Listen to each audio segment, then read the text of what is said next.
Can I say something about my background, just to like put everybody Sure. some context here? We got a little of that from Amy, but yeah, go ahead.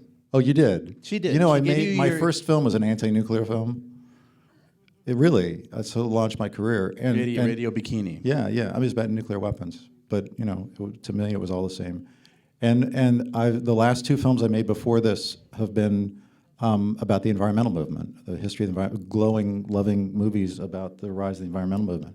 So it was all coming out of that. You know, this reassessment of our problem and how to solve it that you see in the film, this conversion, this struggle with this issue among my central characters very much mirrors my own. At what point did you start to make this switch? Was there kind of a pivotal event that happened that caused you to kind of see things anew? Yeah, I guess, well, the last film I made is a film called Earth Days. It was a closing night film at Sundance in 2009 as a history of the environmental movement. So the rise of the environmental movement, the rise of environmentalism in the United States. And it was really coming out of that, I started to see how the tools and the tactics and all the things that have been incredibly successful so rapidly in cleaning up air and water and you know, the incredible achievements of the environmental movement in the 1970s to solve these sort of basic environmental problems, when they were applied to climate change, had just abysmally failed. And like for 25 years, we've been doing the same thing, Right.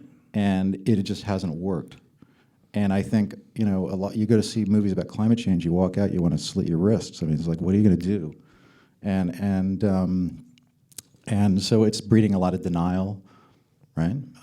Climate denial. But I think there's actually another equally pernicious form of denialism that's present among people who are really concerned about climate change, which is energy denialism, just a denial of the magnitude of the problem. And if we keep putting a plastic bottle in a recycling thing, that climate change will go, you know. Exactly, or that we're going to power the entire world with wind and solar energy in the next couple of decades. It's just so delusional.